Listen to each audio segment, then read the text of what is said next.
Sir ಆ ಪಾತ್ರ ನೋಡಿದಾಗ ಯಾಕಂದ್ರೆ ಆ ಒಂದು ಪೋಸ್ಟರ್ ಇಂದಾನೆ ಅದೊಂದು ವೈಬ್ ಸ್ಟಾರ್ಟ್ ಆಯ್ತು ಅಂದ್ರೆ ಒಂದ್ ಸ್ವಲ್ಪ ಚರ್ಚೆಗಳು ಯಾಕಂದ್ರೆ ಒಂದ್ ಕೈಲಿ ಅನ್ನ ತಿಂತಾ ಇರ್ತೀನಿ ಮತ್ತೊಂದ್ ಕಡೆ ಮಚ್ಚಿಡಿದಿರ್ತಾರೆ ಮತ್ತೆ ಒಂದು ಟೀಸರ್ ಗ್ಲಿಮ್ಸ್ ಅನ್ನು ಬಿಡ್ತಾರೆ ಅದ್ರಲ್ಲಿ ಇಡೀ ಕ್ಯಾರೆಕ್ಟರ್ಗಳು ಎಷ್ಟೇ ಒಂದು ಇದಿದ್ರು ಕೂಡ ಆ ಕ್ಯಾರೆಕ್ಟರ್ ಇಂದ ಏನು ರಿಯಾಕ್ಷನ್ ಇರಲ್ಲ ಎಲ್ಲಾರು ಗುದ್ಕೊಂಡು ಹೋಗ್ತಾ ಇರ್ತಾರೆ ಮಾತಾಡ್ತಾರೆ ಎಲ್ಲೋ ಒಂದ್ ಕಡೆ ನೋಡಿದಾಗ ಅನಾಥರ ಪಿಕ್ಚರ್ ಅಲ್ಲಿ ಉಪೇಂದ್ರ ಅವರು ಪಿತಾಮಗನ್ ಸಿನಿಮಾದಲ್ಲಿ ವಿಕ್ರಮ್ ಅವರು ಆ ತರ ಒಂದು ಫೀಲ್ ಈ ಕ್ಯಾರೆಕ್ಟರ್ ಅಲ್ಲಿ ಇರುತ್ತಾ ಅಂತ.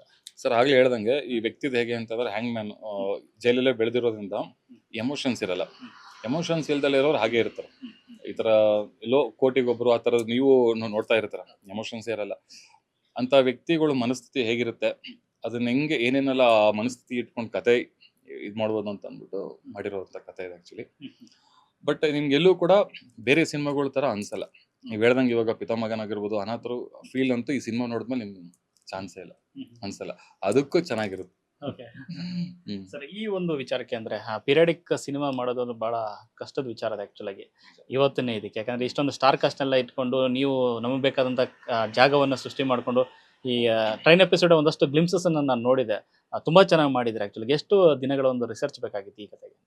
ಸರ್ ಕತೆಗೆ ಒಂದು 2-3 ಇಯರ್ಸ್ ಅಂತೂ ಬೇಕಿತ್ತು. ಆಮೇಲೆ ಇದರಲ್ಲಿ ಜೈಲ್ ಪೋರ್ಷನ್ಸ್ ಎಲ್ಲ ಜಾಸ್ತಿ ಬರೋದ್ರಿಂದ ಪಾಪ ನಮ್ಗೆ ಪರಪ್ ನಗರದಲ್ಲಿ ನಮ್ಮ ಜೈಲರ್ ತುಂಬಾ ಸಪೋರ್ಟ್ ಮಾಡಿ ಒಳಗಡೆ ಎಲ್ಲ ಬಿಟ್ಟು ಕೈದಿಗಳನ್ನೆಲ್ಲ ಕರೆಸಿ ಒಂದಿಷ್ಟು ಮಾತಾಡಿ ಮನಸ್ಥಿತಿಗಳ ಬಗ್ಗೆ ಎಲ್ಲ ಒಂದು ಬೇರೆ ಬೇರೆದೇ ಆಗಿದೆ.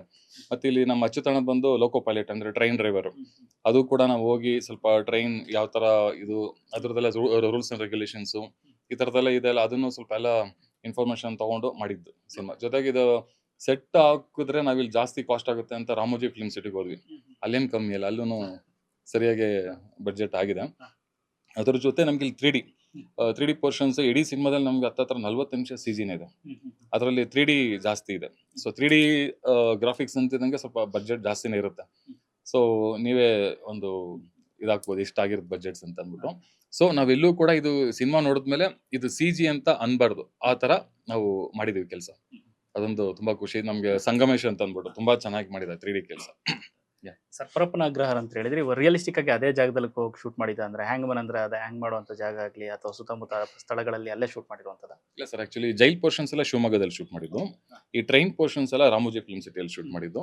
ಈ ತರ ನಮ್ಗೆ ಆಮೇಲೆ ಇದು ಪೀರಿಯಡಿಕ್ ಫಿಲ್ಮ್ ಅಂತ ಆಗಿರೋದ್ರಿಂದ ನಾವು ಬೆಂಗಳೂರಲ್ಲಿ ಎಲ್ಲೂ ಕ್ಯಾಮ್ರಾ ಇಡಕ್ಕಾಗಲ್ಲ.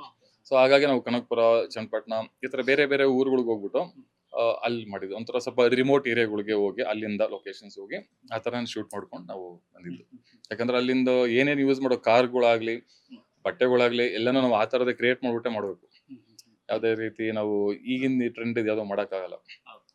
ಹಾಗಾಗಿ ಕಂಪ್ಲೀಟ್ ಅಲ್ಲೇ ನಾವು ಮಾಡ್ಕೊಂಡಿರೋದು. ಆಸ್ ಅ ನಟನಾಗಿ ವಿನೋದ್ ಅವರು ಯಾವ ಮಟ್ಟಕ್ಕೆ ಕಾಡ್ತಾರೆ ಈ ಸಿನಿಮಾದಲ್ಲಿ ಅಂತ? ಸರ್ ಆಕ್ಚುಲಿ ಇಲ್ಲಿವರೆಗೂ ಒಳ್ಳೆ ಹೀರೋ ಸೂಪರ್ ಹಾಗೆ ಅಂತಿದ್ರು. ನಾನು ಧೈರ್ಯವಾಗಿ ಹೇಳ್ಬೋದು, ಇಲ್ಲಿಂದ ಸ್ಟಾರ್ ಹೀರೋ ಒಂದು ಏನು 4-5 ಜನ ಇದರ ಮೇಲೆ ನಿಂತಿದ್ದಾರೆ, ಆ ಒಂದು ಅವ್ರ ಪಕ್ಕವಾಗಿ ಇವರು ನಿಂತ್ಕೊಂತಾರೆ, ಇವರು ನೆಕ್ಸ್ಟ್ ಲೆವೆಲ್ ಹೋಗ್ತಾರೆ ಅನ್ನೋದು ಆಸ್ ಎ ಡೈರೆಕ್ಟರ್ಗೆ ನಾನು ಕಾನ್ಫಿಡೆಂಟ್ ಆಗಿ ಹೇಳ್ತೀನಿ. ಇನ್ನೂ ಜಾಸ್ತಿ ಹೇಳೋಕೆ ಹೋದ್ರೆ ಇನ್ನೂ ಇದಾವೆ ವಿಷಯಗಳು, ಬಟ್ ಓವರ್ ಕಾನ್ಫಿಡೆನ್ಸ್ ಅನ್ಸುತ್ತೆ. ನೀವೇ ಸಿನಿಮಾ ನೋಡಿದ್ಮೇಲೆ ಹೇಳ್ತಾರೆ ಅವ್ರು ಹಿಡಿದು ಕರೆಕ್ಟ್ ಅಂತ ಅಂದ್ಬಿಟ್ಟು. ಅವ್ರ ಪರ್ಫಾರ್ಮೆನ್ಸ್ನ ನೀವು ಈ ಸಿನಿಮಾದಲ್ಲಿ ನೋಡಿ.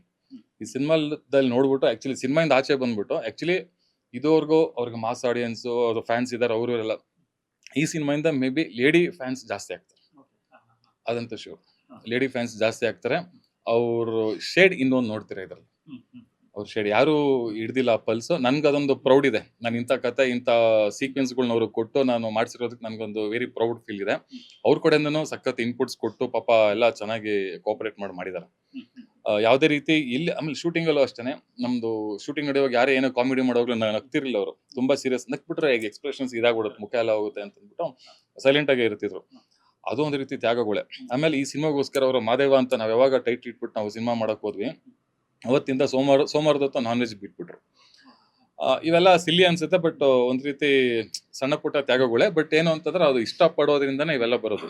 ಆಮೇಲೆ ಅಷ್ಟೇನೆ ಅವರು ಪರ್ಫಾರ್ಮೆನ್ಸು ಅಷ್ಟೇನೆ. ಫೈಟ್ ಸೀಕ್ವೆನ್ಸ್ ಆಗಿರ್ಬೋದು, ಮ್ಯಾಕ್ಸಿಮಮ್ ಎಷ್ಟೋ ಸೀಕ್ವೆನ್ಸ್ಗಳಿಗೆ ರೋಪ್ ಯೂಸ್ ಮಾಡಿಲ್ಲ. ನಿಮ್ಗೂ ಗೊತ್ತಿದೆ, ಅವ್ರಿಗೆ ಯಾವುದೋ ಒಂದು ಶೂಟಿಂಗ್ ಅಲ್ಲಿ ಲೆಫ್ಟ್ ಲೆಗ್ ಇಂಜುರಿ ಆಗಿತ್ತು. ಸ್ಟಿಲ್ ಅವರು ರೋಪ್ ಇಲ್ದಲೆ ಮ್ಯಾಕ್ಸಿಮಮ್ ಸೀಕ್ವೆನ್ಸ್ಗಳು ಇದು ಮಾಡಿದ್ದಾರೆ. ಏನಕ್ಕೆ ಅಂದ್ರೆ ರಿಯಲಿಸ್ಟಿಕ್ ಬರಲಿ ಅಂತ. ರೋಪ್ ಹಾಕ್ಬಿಟ್ರೆ ಲ್ಯಾಂಡಿಂಗ್ ಎಲ್ಲ ಈಸಿಯಾಗಿ ಗೊತ್ತಾಗ್ಬಿಡುತ್ತೆ. ಹಾಗಾಗಿ ಇದೆಲ್ಲ ಇಷ್ಟು ಮಾಡಿ, ಜೊತೆಗೆ ಇಡೀ ಯೂನಿಟ್ನ ಸ್ವಲ್ಪ ಚೆನ್ನಾಗಿ ನೋಡ್ಕೊಂಡು ಮಾತಾಡಿಸ್ಕೊಂಡು, ಯಾಕಂದ್ರೆ ಯಾರು ಏನಿಗೂ ತಾರತಮ್ಯಗಳು ಆಗ್ತಾ ಇಲ್ಲ, ಎಲ್ಲ ಮೇಂಟೈನ್ ಮಾಡ್ಕೊಂಡು ಮಾಡಿದ್ದಾರೆ.